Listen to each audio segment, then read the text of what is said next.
Hello, my name is Adrian Johnson, and today I'm going to talk briefly about this topic guide for the carbon management of infrastructure services produced for Evidence on Demand. It's written by Professor Paul Jarrett from Heriot-Watt University and myself, Adrian Johnson. Now, I'm going to cover the main points of the guide and then going to move on to a worked example, which hopefully will enthuse you to pick it up, read it, and use it on your projects and programs. So, first of all, what are the objectives of the guide? Well, they are to ensure that those providing advice on infrastructure services understand the principles and practice of carbon management in infrastructure, understand where and how carbon analysis can be effectively integrated into different business cases and procurement processes, and are able to provide operational advice for a range of typical infrastructure sectors: energy, water and sanitation, surface transport and solid waste. So briefly, talking about the overview, this talks about the use of carbon management to help decision making. So carbon accounting of infrastructure projects, together with action to reduce emissions, may be used in conjunction with conventional technical and economic appraisal to influence, firstly, policy decisions relating to infrastructure, its type and its size, and secondly, the carbon efficiency of infrastructure solutions to ensure they minimise carbon emissions over their life. So if I move into a bit more detail now on the practical application and the use of carbon accounting boundaries.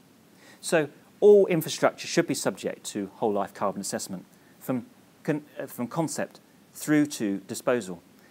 And care needs to be exercised to ensure that all significant emissions are included in our accounting boundary. So what sort of emissions are we talking about? Well, we're talking about emissions from planning and design through initial construction, and then on to asset operation, maintenance and future rehabilitation, as well as emissions associated with changes in use as a result of developing the project. And then finally, decommissioning, dismantling and demolition. So let's move now on to some specifics around carbon calculation. So essentially we're going to talk through three key components. First of all, the capital component around initial construction and capital maintenance. In each case, we multiply the quantities for these activities by appropriate emission factors. That's kilograms of carbon dioxide per unit to come up with our capital emissions. And if we have periodic maintenance, we may be multiplying that up over the life cycle of the asset. Secondly, we have the emissions associated with changes in operation. So we have quantities such as electricity multiplied by an emission factor to arrive at our annual operational emissions. Again, then we multiply by the number of years of operation to come up with our cumulative operational emissions over the lifetime. And then finally, we have changes, as I mentioned, in the end user quantities. Again, we multiply by an appropriate emission factor and the years of use to come up with our cumulative value. And so if we sum these three factors together, capital, operational and use, we come up with our whole life carbon emissions for the project measured in tonnes of carbon equivalent, carbon dioxide equivalent. So moving now on to the calculation of specific components. The embodied carbon essentially adopts a life cycle approach. So we combine emissions from quantities of materials and products used to develop an asset by the appropriate emission factors. We combine we multiply the quantities of transport fuel use on site by, again, emission factor. And then any other emissions associated with on-site works. And this allows us to come up with our total embodied carbon emissions. And on the operational side, we've shown here four components. Process emissions, such as the fugitive emissions of methane, and methane is an important greenhouse gas to take into account. We have fuel combustion, for example, by standby diesel engines. We have grid electricity use, and we have operational transport. And again, we multiply these by appropriate emission factors, sum the components together to get our total operational carbon. And importantly, what we're considering here are the changes in these quantities relative to the counterfactual, the existing or do-nothing position. Okay, so just before I go to the worked example, just a note on reducing carbon emissions. To help select the most carbon efficient project, we basically need to do three things. We need to assess the carbon emissions from the existing facilities and activities affected by the project. We need to assess the carbon emissions from the proposed project and compare with the existing. And we need to compare alternative options to help to determine and promote selection of the most carbon efficient solution. So, onto the worked example then. So here we have a simple pumping station and a pipeline to be constructed in, let's say, Pakistan to convey 20 megalitres of water per day to a tank along a 1 kilometre pipeline. The pumping station comprises a concrete wet well with 2 submersible pumps, a small steel frame building and equipment including an electrical control panel. And the installation is required to have, let's say, a 40-year design life.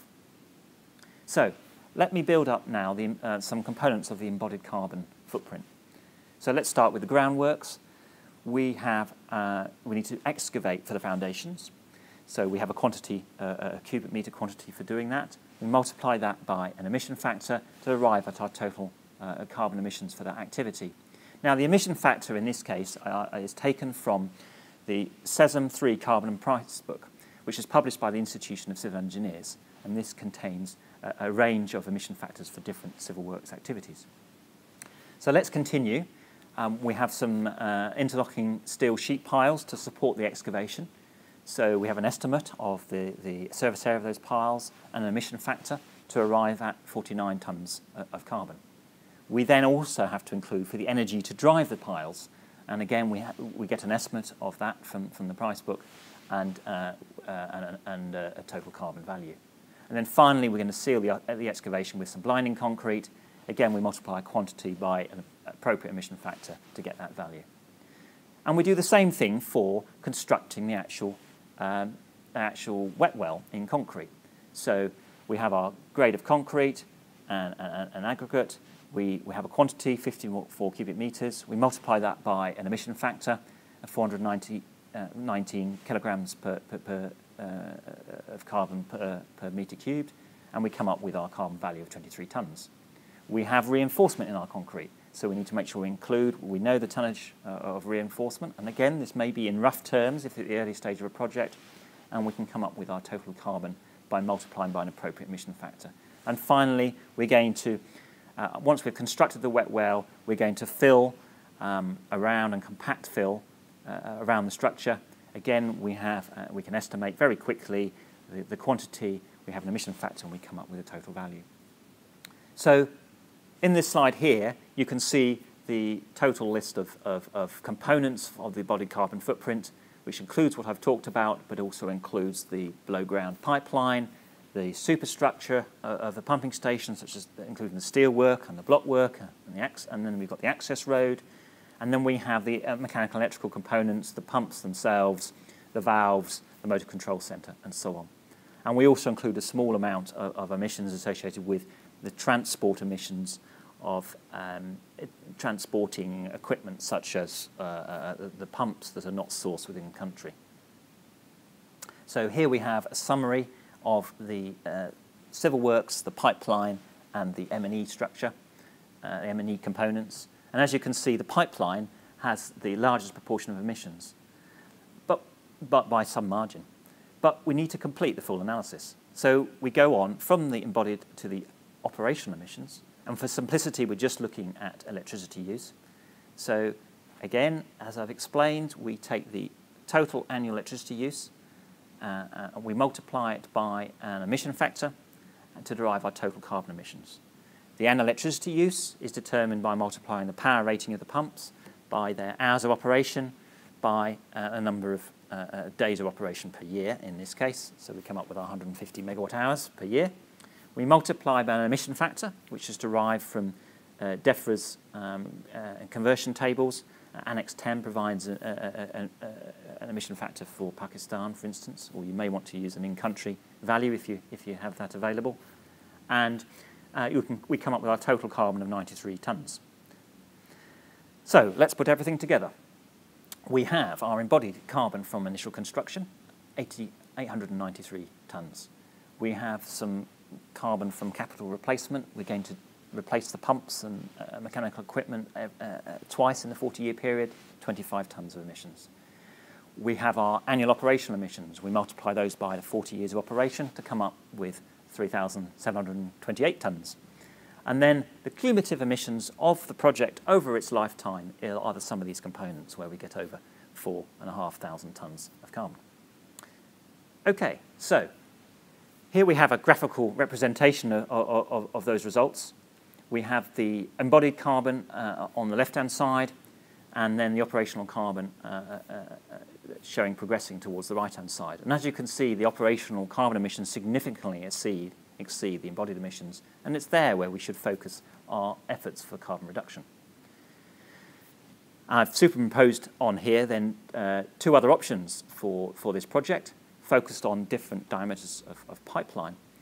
And what you can see from this is that the smaller diameter pipeline, although it has lower embodied carbon emissions, has higher operational emissions and therefore higher overall whole life emissions, whereas the lowest in option 3, which is the larger diameter pipeline, it has higher embodied carbon, but overall has the lowest whole life carbon footprint. So we ought to be taking this into consideration in making our decisions. So in conclusion then, growth in infrastructure in developing economies will lead to significant increases in greenhouse gas emissions. Infrastructure policymakers and practitioners have a crucial role to play in addressing the climate change challenge. So this topic guide sets out key principles, a framework, technical guidance and case studies to assist the practitioner. It also provides specific guidance for the energy, water, transport and waste sectors. So if you are engaged in providing advice to the provision of infrastructure in developing countries, please take the time to read the topic guide and use its principles and framework to help ensure carbon efficient infrastructure development. I hope you found that interesting. Thank you for listening.